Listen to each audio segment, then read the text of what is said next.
एक बहुत प्रसिद्ध पद है, मन लागो मेरो यार फकीरी में,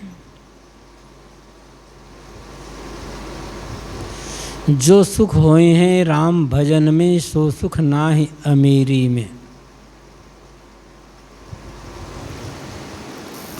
भला बुरा सबका सुन लीजिए, कर गुजरान गरीबी में। प्रेम नगर में रहनी हमारी, भली बनी आई सबूरी में। हाथ में कुंडी बगल में सोंटा, चारों दिशा जगीरी में। आखिर यह तन खाक मिलेगा, कहा फिरत मगरूरी में। कहत कबीर सुनो भाई साधो, साहेब मिले सबूरी में। मन लागो मेरो यार फकीरी में। कहीं पर इस पद में है मन लागा मेरो यार फकीरी में, और कहीं है मन लागो मेरो यार फकीरी में। अर्थ में थोड़ा अंतर होता है, लेकिन मूल भाव यही है, फकीरी में लगना।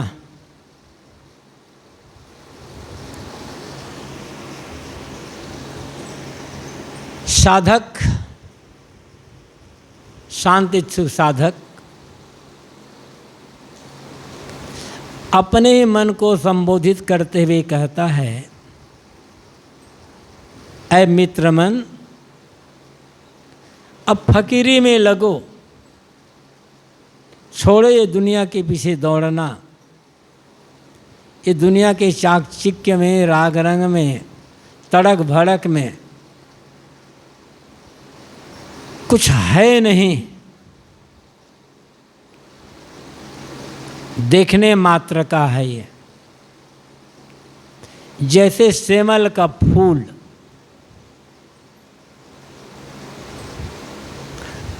गर्मी के दिनों में, अब इस समय सेमल के पेड़ में बड़े बड़े लाल लाल फूल आ जाते हैं, ऊपर से नीचे तक सेमल का पेड़ फूलों से लद जाता है। देखने में बड़े बड़े हैं, लाल लाल, किंतु सुगंध नाम मात्र को नहीं, सुगंध रहित। और फूलों में कोई सुगंध ना हो तो मतलब क्या होता है? चलो सुगंध नहीं, कोई बात नहीं, लेकिन उस फूल के पश्चात फल क्या आएगा? सेमल में जो फल आता वो है क्या? कोई गुदा है उसमें? कुछ खाने लायक है? नीरस, रोमाटा, रुई। न फूलों में सुगंध, न फलों में कोई स्वाद, कोई सार। दुनिया का सारा चाकचिक्य, सारी तड़क भड़क सेमल के फूल के समान सुगंध रहित और सार रहित है। देखने में बड़े आकर्षक,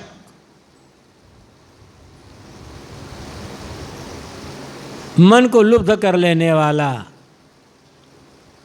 लेकिन कुछ नहीं है, निस्सार। इसी के लिए ईशावास्योपनिषद में कहा गया, हिरण्मयेन पात्रेण सत्यस्य पिहितम मुखम, तत्वम पूषण अपावरेणु सतधर्माय दृष्टये। हिरण्मयेन पात्रेण, हिरण्य का नहीं कहा गया, हिरण्यमय कहा गया है। सोने के समान चमकदार बर्तन से सत्य का मुख अपिहितम ढका हुआ है। ऋषि ये नहीं कह रहे हैं कि सोने के पात्र से ढका हुआ है, नहीं, सोने के समान समान, सोना नहीं है, सोने के समान है, देखने में सुहावना, आकर्षक, सोने के समान चमकदार, लेकिन है पीतल।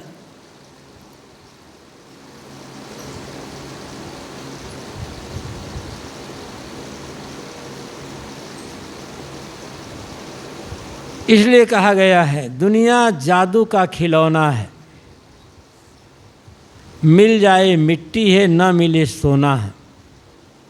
जब तक नहीं मिला है तब तक सोने के समान बड़ा आकर्षक, चमकदार और बहुत मूल्यवान जान पड़ता है, और जब मिल जाता है, हाथ में आ जाता है, तब लगता है अरे तो सोना नहीं, ये तो मिट्टी है। ऋषि कहते हैं हिरण्मयेन पात्रेन, सोने के समान दिखाई पड़ने वाली चमकदार पात्र से सत्यस्य अपिहितम मुखम, सत्य का मुख ढका हुआ है। तत्त्वम अपावरीनु, तत्त्वम अपावरीनु, उसे तुम हटा दो। ये सोने का जो पात्र से हटा दो। क्यों? सत्य धर्माय दृष्टये, सत्य धर्म का दर्शन करने के लिए। मतलब ये दुनिया का जो भी चाकचिक्य है, बाहर का आकर्षण, बाहर का वैभव ऐश्वर्य, इंद्रियों को लुब्ध करने वाले भोग ऐश्वर्य, सब सोने समान दिखता है, चमकदार, लेकिन है पीतल के समान। इसको हटाने का मतलब क्या है? इसका मोह छोड़ना, राग छोड़ना, लोभ छोड़ना, तब वो सत्य का दर्शन होगा, तब वास्तविक धर्म को समझा जा सकेगा। यहाँ साहब कहते हैं मन लागो मेरा यार फकीरी में। ऐ मित्र मन, अब फकीरी में लगो, ये बाहर संसार पीछे दौड़ना बंद करो। तो फकीरी में लगने का अर्थ क्या है? घर छोड़ देना, घर छोड़ देना फकीरी नहीं है।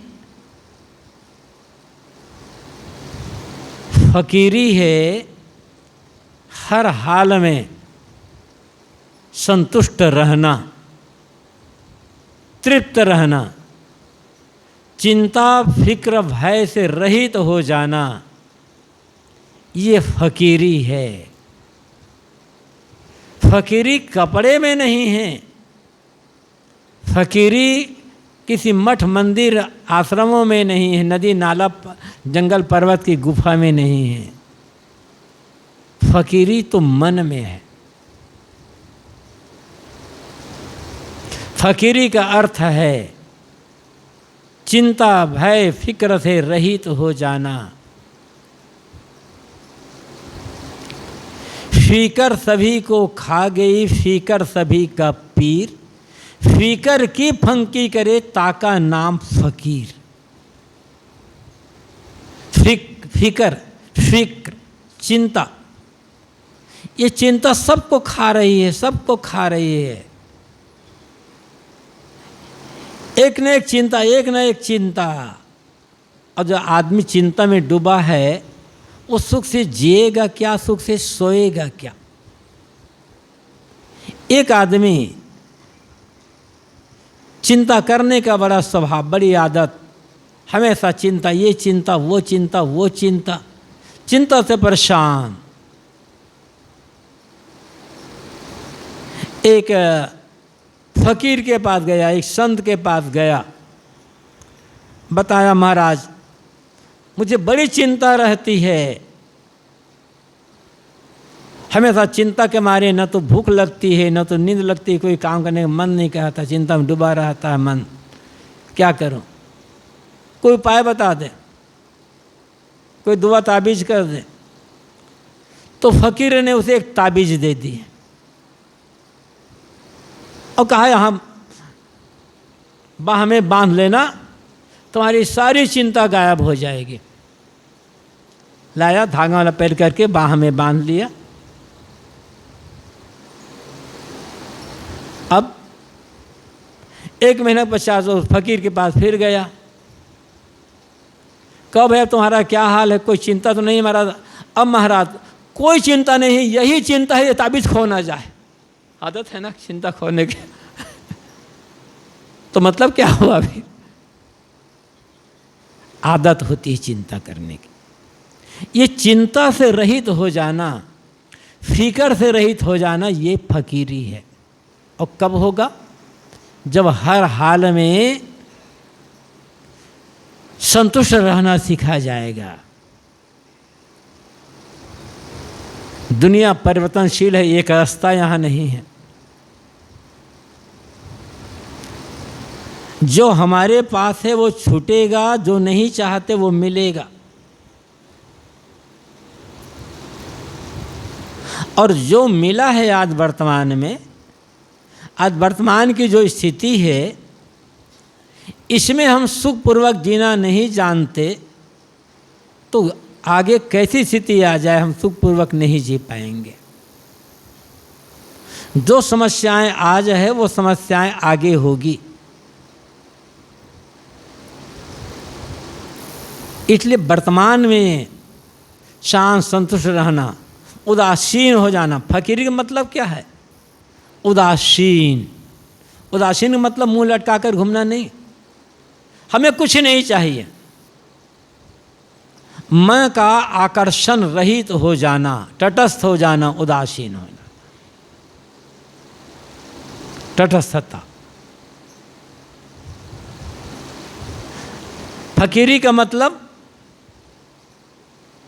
कहीं किसी भी वस्तु को देख करके, किसी युवक युवती को देखकर, किसी मकान को देखकर, गाड़ी घोड़े को देखकर, रुपये पैसे पद वैभव को देख करके न ललचाना, यह फकीरी है।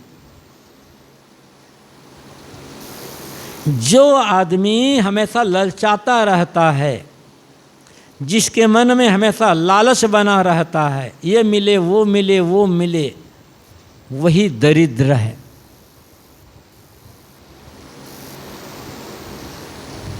और जिसके मन में कोई लालच नहीं, अपना काम करता है, समय योग्यता अनुसार से भरपूर परिश्रम करता है, जो मेरे उसमें संतुष्ट, वो फकीर है। तो चाहे साधु वेश में हो, चाहे गृहस्थ के वेश में हो, जिसका मन लालच में डूबा हुआ है, जिसके मन में चिंता फिक्र भय है, जिसके मन में असंतोष है, वो संसारी आदमी। कपड़ा साधु का है किसका है इससे मतलब नहीं है, वो संसारी आदमी। और जिसके मन में कोई लालच नहीं, कोई लोभ नहीं, जिसके मन में कोई फिक्र चिंता नहीं है, और जिसका मन हर समय शांत संतुष्ट है, वो फकीर है। इसी फकीरी में लगना है। कपड़ा चाहे जैसा पहना हो, रहना चाहे जहाँ होता हो, बिना फकीरी के जीवन को सुख से जिया नहीं जा सकता है, प्रसन्नता जिया नहीं। जीवन का मतलब तब समझ में आएगा जब फकीरी होगी, जब संतोष होगा, जब लालच मिट जाएगा, तब। मन लागो मेरा यार फकीरी में। ऐ मित्र मन, अब बाहर ललचाना छोड़ करके, बाहर दौड़ना छोड़कर फकीरी में लगो, शांत संतुष्ट हो जाओ, उदासीन होकर अपना काम करते रहो। जो सुख पायो राम भजन में, सो सुख नाही अमीरी में। ये राम भजन में जो सुख है, वो सुख अमीरी में नहीं है। अमीरी तो दिखावे का सुख है। मज़ा जो है फकीरी में, अमीरी क्या समझ पाए, उसे हरदम खुशी रहती, इसे हरदम लगी हाय। कहने वाला कहता है फकीरी में जो मज़ा है, अमीरी में वो मज़ा कहाँ है। उसे हरदम खुशी रहती, उसे मतलब फकीर हर समय खुश और अमीर हर समय असंतुष्ट, चिंतित, भयभीत। उसे तो हाय हाय में डूबा। कहा जाता है ना, जब सिकंदर चला था विश्व विजय करने के लिए, निकलने लगा तो गया डायोजनीज के पास आशीर्वाद लेने के लिए। डायोजनीज मस्त फकीर बाहर एकांत में, कहा जाता है एक पाइप के नीचे रहते थे। सुबह होती थी, धूप निकलती थी, उसी में बैठ जाते थे। सुबह का समय था, ठंड पड़ रही थी। सिकंदर गया आशीर्वाद लेने के लिए। कहा कि आशीर्वाद दे दीजिए, मैं विश्व विजय करने के लिए जा रहा हूँ। अच्छा, विश्व विजय करने जा रहे हो? विश्व विजय करके क्या करोगे? इतनी दौड़ धूप करने के पश्चात विश्व विजय करके क्या करोगे? विश्व विजय के पश्चात शांति से जीवन जीऊँगा। फकीर ने कहा शांति जीवन जीना? अरे मेरे पास आ जाओ, मैं शांति से जी रहा हूँ बहुत आराम से, इसमें इतना करने की ज़रूरत क्या है? क्या पता विश्व विजय कर पाए या ना कर पाओ, शांति मिले ना मिले। मेरे पास आ जाओ ना, मैं शांति से हूँ, तुम भी रहो, हम दोनों शांति से रहेंगे। लेकिन वो कहाँ रहने वाला था।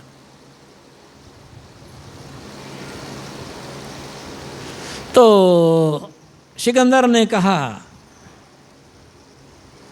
मेरे लायक कोई सेवा नहीं, मुझे कोई सेवा जरूरत नहीं, फिर भी कोई बताओ। दादी ने कहा धूप रोक करके खड़े हुए हो, छाया आ रही है, हट जाओ, धूप आने तो बस ये सेवा हो जाएगी। उसे क्या चाहना है? फकीर डायोजनीज मस्त और सिकंदर हाय हाय करता रहा, हाय हाय करते मर कर चला गया।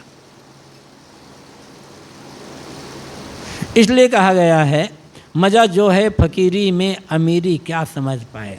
फकीरी में जो निश्चिंतता है, निश्चिंतता ही फकीरी है। निश्चिंतता में, मन के संतोष में जो मज़ा है, वो अमीरी में, असंतोष में, हाय हाय में कहाँ है। इसलिए किसी ने बहुत बढ़िया कहा है, तमन्ना दर्द दिल में है तो कर खिदमत फकीरों की, नहीं वह लाल मिलता है अमीरों के खजाने में। तो साहब यहाँ कहते हैं जो सुख पायो राम भजन में, सो सुख ना ही अमीरी में। अमीरी का जो सुख है ना, वो केवल देखने का सुख है। अब तो जमाना खत्म, कहीं कहीं भी चलता है, देहातों में अभी है, कुछ शहरों में है। देखा होगा आपने, इक्के का घोड़ा, टांगे का घोड़ा, टांगा वाले के घोड़ा को खूब सजाया, तो फूल माला ला कपड़ा का ऐसा करके खूब टांगा भी सजाया है, घोड़े को भी खूब बढ़िया सजाया हुआ है। गर्मी के दिन है, समय है, टांगा में 4, 6, 8, 10 आदमी बैठा हुआ है। घोड़ा, इक्के का घोड़ा खींच रहा है, बड़ा खूब सजाया हो, खूब फूल माला पहनाया हुआ है, पेट चिपका हुआ है, खाने खाए नहीं, तो घोड़ा को कौन सा मजा आ रहा होगा? वो फूल माला से पेट भर खाने की नहीं मिल रहा है, टांगे वाले का डंडा खा रहा है। बस अमीरी सुख ऐसे है, घोड़े के इक्के के समान, डंडा खाते रहो जिंदगी भर, फूल माना है पेट, मन पिचका हुआ, मन अशांत, भयभीत, चिंतित, कहाँ सुख है?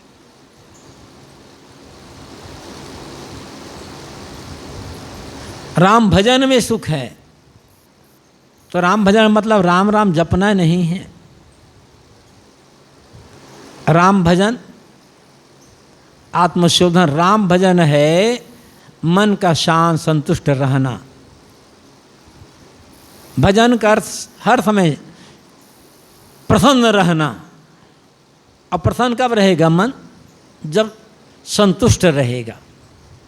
संतोष संतोष सुख है, रहो हृदय जुड़ा, साहब का संतोष में सुख है। भजन भी कर रहे हैं, त्यागी वैरागी भी हैं, संतोष नहीं है मन में, तो मतलब क्या होता है? असंतोष असंतोष असंतोष। कोई पूछता नहीं, कोई बात नहीं करता, कोई हमारी बात सुनता नहीं है। अब पता नहीं किस किस बात को लेकर के असंतोष मन में हो जाता। गुरुदेव जी कहा करते थे, होली का दिन था, आज से बहुत पहले 50 साल पहले की बात होगी। अब तो होली के समय में भी, त्यौहार में भी बड़ा अंतर आ गया है। अब पहले वो रंग गुलाल जो खेलते थे बहुत कुछ कम हो गया। पहले बहुत लोग रंग गुलाल खेलते थे, रोक रोक कर डालते थे। होली का दिन था। एक संत एक छोटे शहर कहो या गांव कहो, वहाँ की गली से होकर के गुजर रहे थे। आधा घंटा चलते रहे, आधा घंटा चलते रहे। संत को कोई रोका नहीं। उसके बाद किसी ने न तो गुलाल डाला न रंग डाला। आए चलते हुए साहब गुरुदेव जी के पास, कहे महाराज साहब इतने होली का दिन है, आधा घंटा चलता रहा, एक तो कुला रंग मेरे ऊपर किसी ने नहीं डाला। महाराज बहुत दुख की बात है ना? कितना दुख की बात।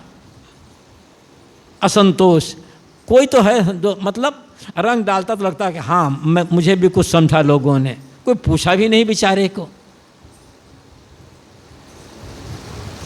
मतलब किस बात को लेकर के मन असंतुष्ट हो जाए क्या पता है। ये तो उदाहरण है।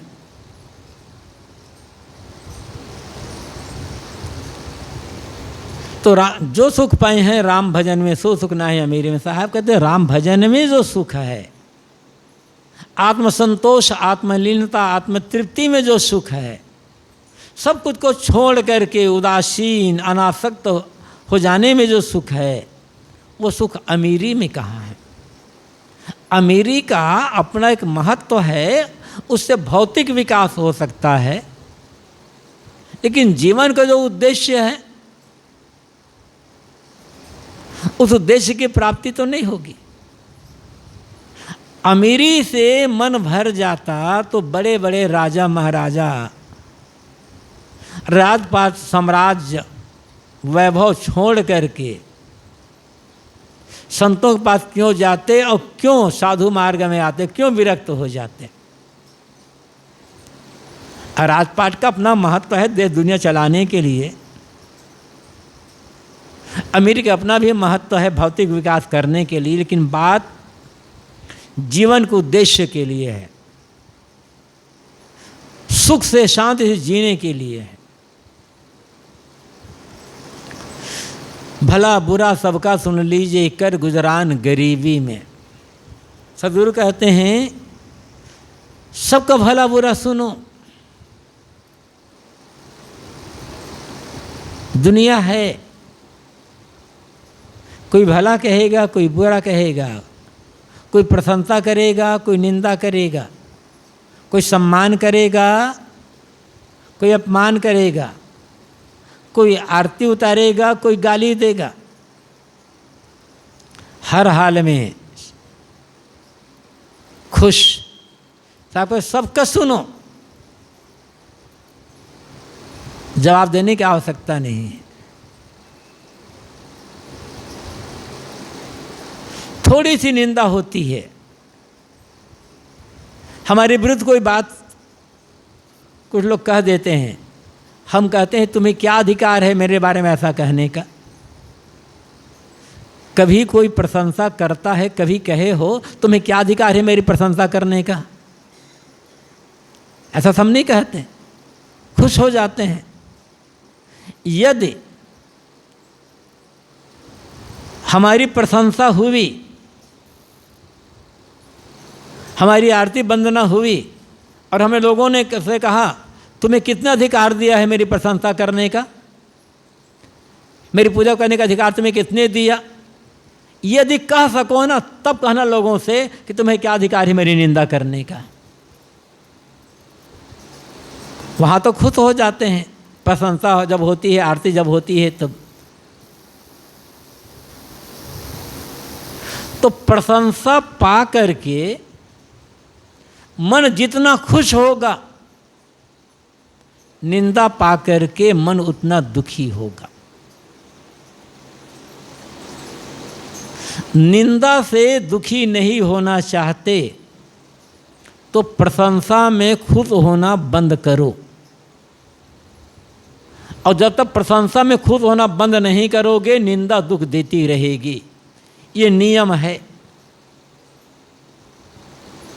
निंदा दुख नहीं देती है, प्रशंसा की भूख अंदर में है, वो भूख दुख देती है। बड़ा होने का जो अहम भाव है वो अहम भाव दुख देता है। सदगुरु कहते हैं फकीरी में लगना है, कल्याण मार्ग में एक रस आगे बढ़ते जाना है, तो निंदा प्रशंसा की परवाह ही मत करो, जोड़ो मत अपने आप। न निंदा से जोड़ना है न प्रशंसा से जोड़ना है। बात कड़वी है लेकिन हकीकत है। प्रशंसा पाकर, सम्मान पाकर हर आदमी का मन हर्षित होता है। प्रशंसा सम्मान हर आदमी को प्रिय लगते हैं, अपमान निंदा किसी को प्रिय नहीं होते। लेकिन प्रशंसा और सम्मान पाकर मन गदगद हो रहा है, निंदा अपमान पाकर के मन दुखी हो रहा है, तो ये देहाभिमान का लक्षण है। हम मान रहे हैं कि मैं देह हूँ, आत्मा का ज्ञान कुछ नहीं है, जबानी सौदा है वह। क्योंकि निंदा होगी तो देह की, प्रशंसा होगी तो देह की, आत्मा की क्या निंदा प्रशंसा होगी। और हम तो आत्मा हैं, शुद्ध वो चेतन है। चेतन को कोई गाली क्या देगा, चेतन की कोई आरती क्या करेगा। आरती तो शरीर की होती है, निंदा शरीर की होती है। आरती हुई खुश हो गए, निंदा हुई प्रसन्न हो गए, मतलब हम अभी देह भाव में जी रहे हैं। साहब कहते इस ऊपर उठो, भली बुरी सबका सुन लीजिए, सबका भला बुरा सुन लो, प्रतिक्रिया में मत पड़ा। निंदा हुई दुखी हो गए, प्रशंसा हुई खुश हो गए, प्रतिक्रिया हो गई। अभी प्रतिक्रिया हमारा नुकसान करेगी। कर गुजरान गरीबी में, साहब कहते गरीबी में थोड़ी वस्तुओं में गुजर करो, बटोरने, यहाँ गरीबी का मतलब बटोरने की भावना छोड़ दो। गृहस्थी है तो गृहस्थों को तमाम जरूरत होती है। गृहस्थ लोग यदि कोई संग्रह ना करें तो काम नहीं चलेगा। बाल बच्चों पालन पोषण करना है, विवाह शादी करना है, आगे का तो कैसे भी करना है। कोई मठ है तो मठ के व्यवस्थापक को भी संग्रह करना पड़ता है, मठ में रहने वाले लोगों के लिए। लेकिन वो संग्रह व्यक्तिगत के लिए नहीं होता, समूह के लिए, समाज के लिए होता है। यहाँ बात है व्यक्तिगत संग्रह के लिए।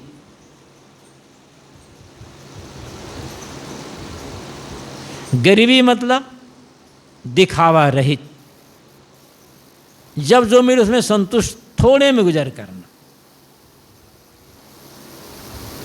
लालच छोड़ करके। श्री परमार साहब बताया करते थे, जब वहाँ प्रयागराज में आश्रम शुरू हुआ तो परमार साहब जी बहुत दिन तो कर रहे, वहाँ से रहे, बहुत सेवा। हम लोग तो बच्चे थे, वो तो बुजुर्ग, बहुत सेवा परायण। भयान की छपाई हो रही थी तो पूर्व भी पढ़ने में वो रहते थे,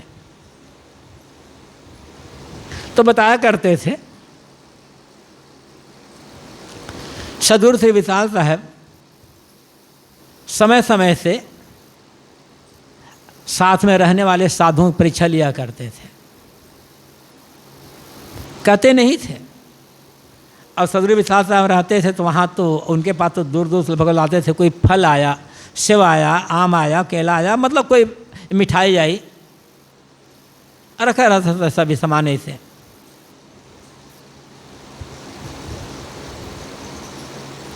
साहब कोई साधु आया, कहते थे वो फल रखा है उसमें से एक फल अपने लिए ले लो।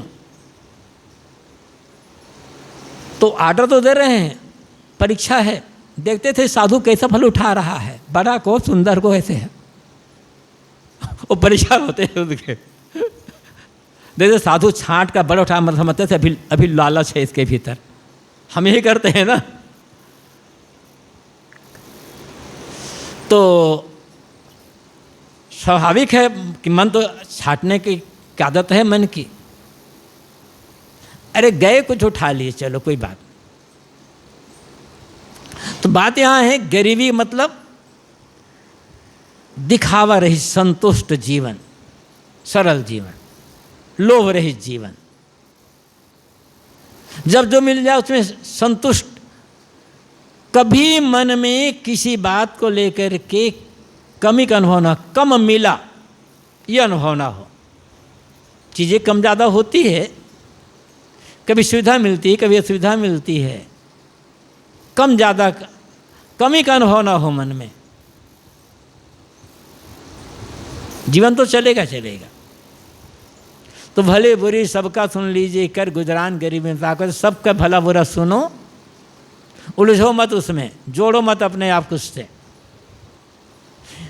और मन में कमी का अनुभव ना हो, बस ये फकीरी का लक्षण।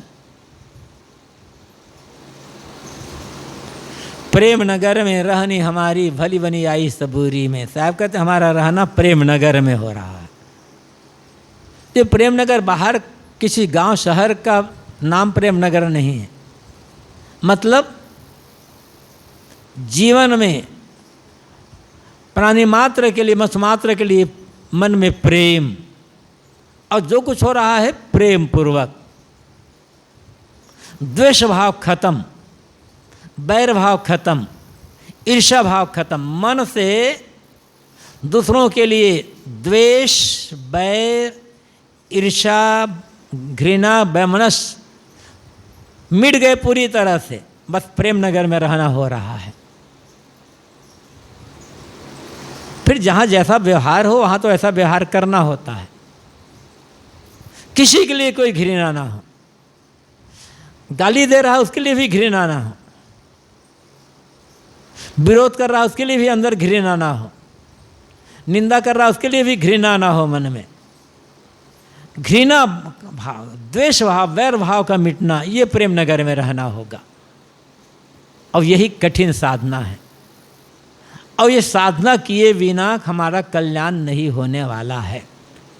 कोई गलत है, दूसरे को हम सुधार नहीं सकते। सबको गलत है, निंदा कर रहा है तो क्या कर, हट जाओ वहां से। कुछ लोग ऐसे होते हैं उन्हें सुधारा नहीं जा सकता, तो हट जाने राजा के दूर जा के हट जाओ, उसे व्यवहार न लो। लेकिन उसके लिए मन में घृणा, द्वेष, बैर का, ईर्ष्या का भाव ना हो, क्योंकि उससे नुकसान हमारा होगा, नुकसान उसका कुछ नहीं होगा। साहब कहते हैं प्रेम नगर में रहना हमारे, अब हमारा रहना प्रेम नगर में ही हो गया है, क्योंकि बैर घृणा का भाव मन से मिट चुका है। किससे बैर? घाव काहे पर घालो, जित देखो तित प्राण हमारो। साहब कहते हैं चोट किसे पहुंचाऊं, जहां देखता हूं मेरा ही प्राण प्रिय है। आदमी को सबसे प्रिय क्या है? अपना प्राण। इससे अपने प्राण से प्रिय कोई नहीं है, कुछ भी नहीं है। जो कुछ हम करते हैं अपने लिए ही तो करते हैं। करना की उदारता है, यहां पर अतिरेक है।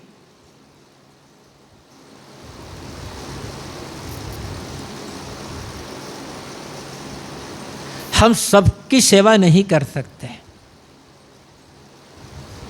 शक्ति सीमित है, समय सीमित है, वस्तुएं सीमित है। तो कोई आदमी चाह कर भी सबकी सेवा नहीं कर सकता। सेवा का भाव रख सकता है। जो शक्ति साधन उपलब्ध है उससे जितने लोग सेवा हो सकती है वो सेवा कर दें, लेकिन सेवा का भाव मन में रखें। बस ये प्रेम नगर में रहना हो गया, क्योंकि वहाँ द्वेष भाव घृणा भाव मिट गया है। तो प्रेम नगर में रहने हमारी भली बनी आई सबूरी में। साहब कहते हैं सबूरी संतोष, धैर्य। सबूरी मतलब धैर्य भी है और सबूरी मतलब संतोष भी है, दोनों है। धैर्य की भी आवश्यकता है और संतोष की भी आवश्यकता है।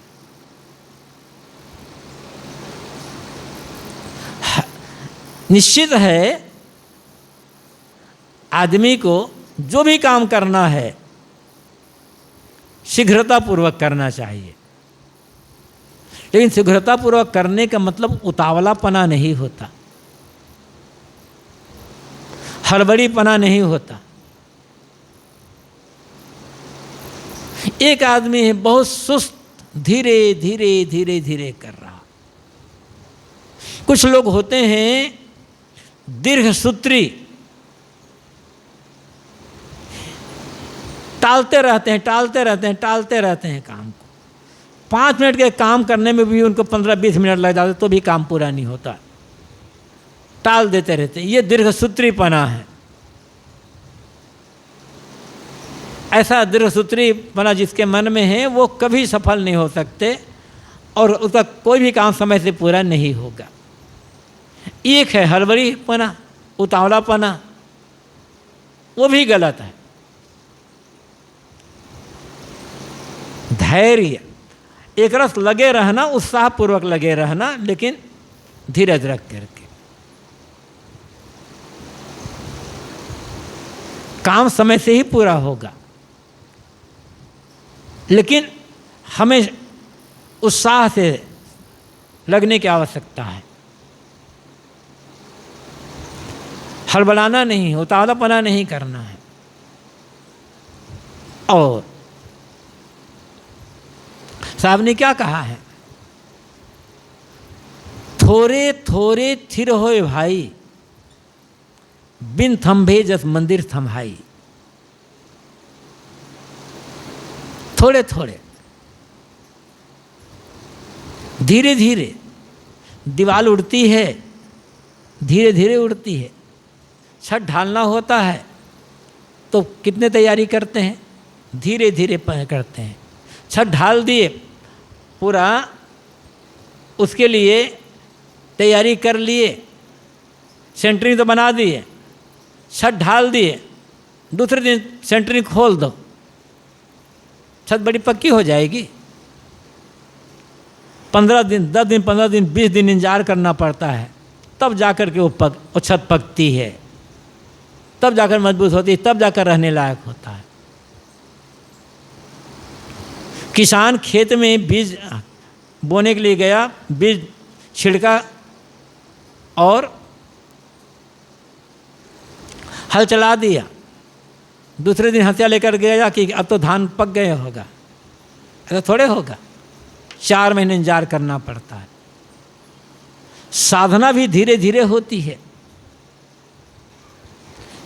ये मन इंद्रियों पर विजय प्राप्त करने का जो काम है, उतावलापने का काम नहीं है।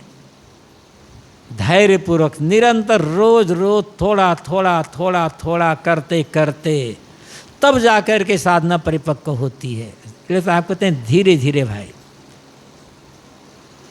सबूरी, धैर्य रखो, करते जाओ करते जाओ करते जाओ, रुको मत, चलते जाओ चलते जाओ चलते जाओ, लगातार धैर्यपूर्वक चलते जाओ, मंजिल मिलेगी।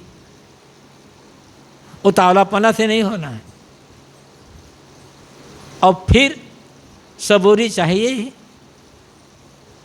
संतोष जो मिला उसमें संतोष तो करना ही पड़ेगा। किसी भी बात को लेकर के असंतोष ना हो मन में। हाँ, असंतोष करना भी है। असंतुष्ट होना है तो एक क्षेत्र में संतुष्ट होना होगा। वो क्या है? जितनी चाहिए उतनी सेवा नहीं कर पा रहा हूं, असंतोष वहां करो। जैसी चाहिए वैसी साधना नहीं बन पा रही है, असंतोष वहां करो। जो समर्पण भाव चाहिए वो समर्पण भाव नहीं आ रहा है मन में, असंतोष वहां करें। तो कहते हैं अरे साहब बहुत सेवा कर लिया, अब कितनी सेवा करूं? वहां हम पूरा मान लेते हैं। बाहरी जो चीजें होती है, लौकिक चीजें, जो कितनी भी मिल जाए मन पूरा नहीं होगा, चाहे वहाँ हमेशा असंतोष, जितना चाहिए उतना नहीं हो। हर समय मैं कहा करता हूँ, हकीकत एक जगह गया था,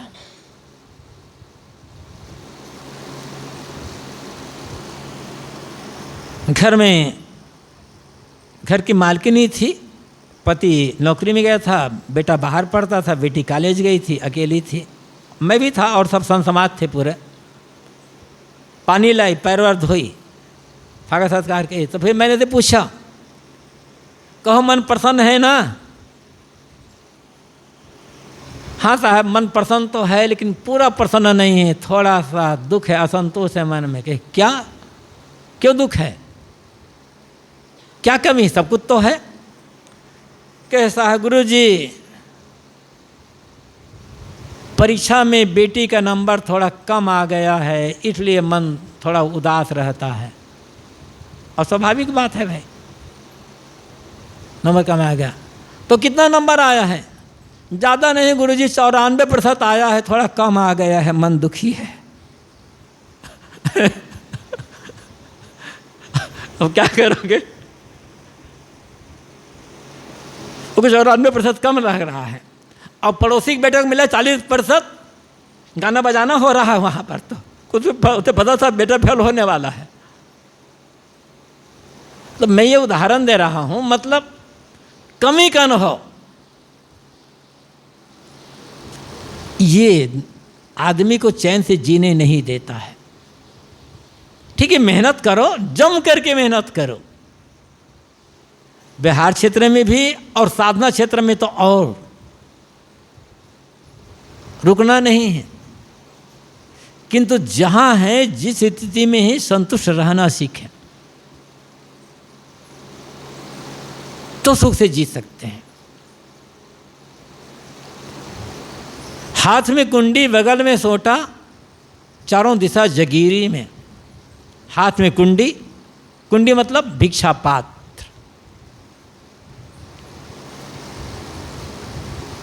भिक्षा पात्र की बात आई तो नागार्जुन का ख्याल हो गया। नागार्जुन आज से लगभग 2000 साल पहले बहुत महान संत हुए हैं। बौद्ध मत में जो शून्यवाद जो का चला है, माध्यमिक दर्शन, उसके प्रवर्तक वो माने जाते हैं नागार्जुन। 2000 साल से पहले की बात होगी। अच्छे सन्यास, मस्त फकीर। एक छोटा जंगल था, एक कुटी बना करके रहते थे, भिक्षा मांग लेते थे। एक बार भिक्षा मांग करके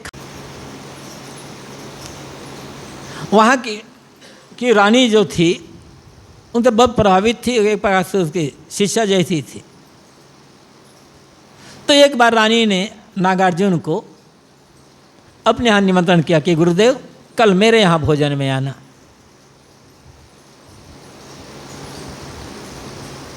नागार्जुन गए तो रानी ने सोचा कितने महान संत मेरे गुरु हैं, इनको सामान्य बर्तन में क्या भोजन कराऊं, सोने के थाल में भोजन कराऊं। सोने थाल में भोजन परोसा और कहा गुरुजी ये थाल भी आपको दे रही हूं मैं।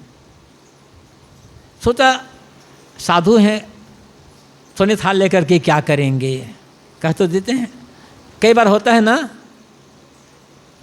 महात्मा लोग जाते हैं भक्तों के यहाँ, कहते हैं भाई वाह भाई आपने बड़ा अच्छा घर बनाया। कहते हैं महाराज हमारा क्या महाराज आपका घर है। तो महात्मा लोग कहे हमारा घर है, तुम लोग निकलो, घर बाहर सब बाहर हो, हम यहीं रहेंगे, पता चल जाएगा। ये व्यवहार है भाई। तो उन्होंने कह दिया रानी ने, गुरुजी ये भोजन और थाल आपका है। सोची थी कि भोजन कर लेंगे, सोने थाल लेकर क्या करेंगे। तो नागार्जुन तो अद्भुत, भोजन किए, थाल लेकर चल दिए। रानी कहे तो बड़ा गड़बड़ हो गया। लेकिन अब उसी सोने की थाल में नागार्जुन भिक्षा मांगने लगे। एक चोर ने देखा ये भिखारी साधु सोने की थाल, इसको क्या करेंगे, ये तो मुझे मिलना चाहिए। चुराने के लिए पीछे पड़ गए। नागार्जुन समझ गए, क्योंकि एक आध दिन पीछे करते तो होता भी चलो आगे, बराबर रोज और पीछे घूम रहे हैं। नागार्जुन समझ गए कि चोर इस थाली चुराना चाहता। एक दिन नागार्जुन भिक्षा लेकर के लौट रहे थे, चोर पीछे आ गया। चोर ने सोचा अभी महात्मा जी कुटीम जाकर जब आराम करेंगे तब जा कर के मैं चुरा लूँगा। नागार्जुन न चले गए, चोर बाहर रह गए। और फिर समझ गए नागार्जुन, तो नागार्जुन ने क्या किया, धीरे से उस थाली को खिड़की से बाहर फेंक दिए जहाँ चोर बैठा था। चोर तो दंग रह गया। इसको चुराने पीछे वहाँ ये तो ऐसे फेंक रहे हैं जैसे मिट्टी के थाल फेंक रहे हैं। मिल गया था, बात हो गया। उसके लिए चाहे मिट्टी का बर्तन चाहे सोने बराबर था नागार्जुन के लिए। तो जब इसलिए कहा गया है, जब व्यवहार तरीके होता है, लेकिन लोभ के मतलब मिट्टी और सोने में जब अंतर जानना पड़े तब क्या समझना कि मन में लोभ नहीं है। व्यवहार हो गया। ऐसा नहीं हम दुकान में जाएंगे तो मिट्टी और पैसा बराबर है तो मिट्टी लेकर चले जाएं, ऐसा नहीं हो। व्यवहार से रखिए होगा। मतलब है मन का लोभ मिटना। यहाँ साहब कहते हैं हाथ में कुंडी बगल में सोंटा, हाथ में भिक्षा पात बगल में सोंटा, फिर तो चारों तरफ मेरा साम्राज्य है। ये जो राजा है उसका राज्य तो छोटा होता है, मेरा राज्य तो जिधर जाऊं कोई रोक टोक नहीं। जहाँ बैठ गया वही हमारी गद्दी, जहाँ सो गए वही उत्तम पलंग सैया, और जिधर चल गए वहाँ हमारा राज। ये फकीरी है, कहीं ना बंधना। मतलब इसका क्या है, न तो स्थान से बंधना, न चीज़ों से बंधना, न किसी मनुष्य से बंधना, कहीं से ना बंधना।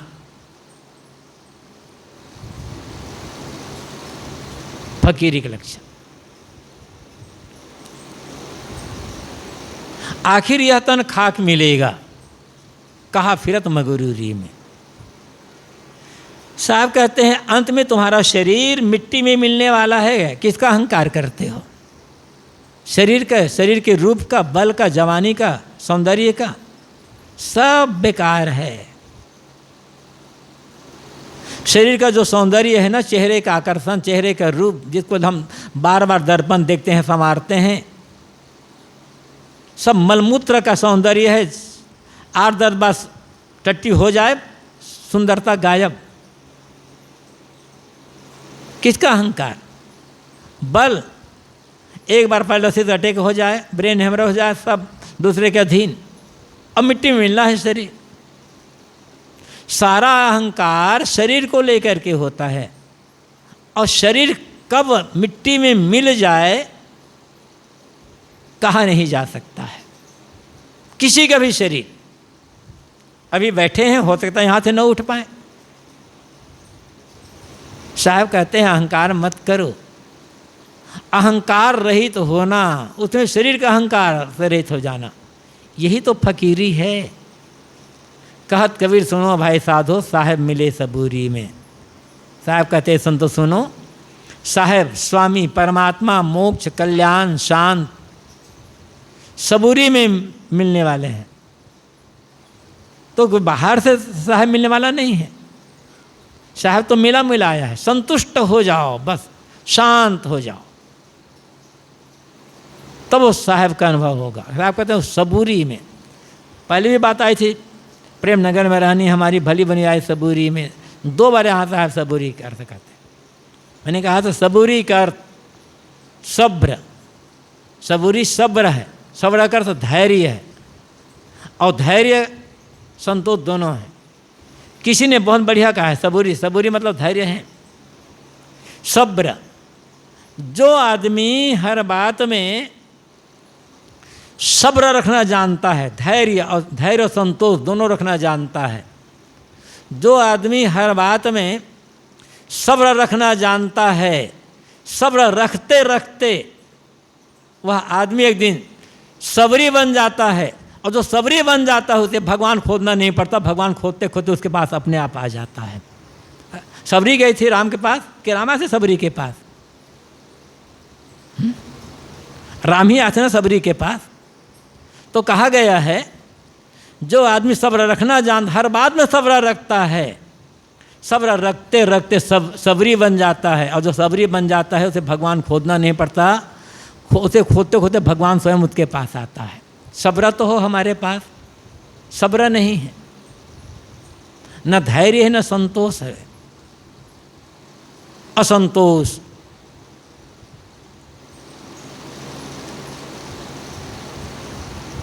तो साहब कहते हैं धैर्य रखो। साधना उतावलापने का काम नहीं है, साधना धैर्य का काम है। और साधना की पराकाष्ठा मन का अभाव जो है वो मिट जाए। इसलिए कहा गया है कि अभाव की अनुभूति मन में ना हो, कभी भी अभाव की अनुभूति मन में ना हो।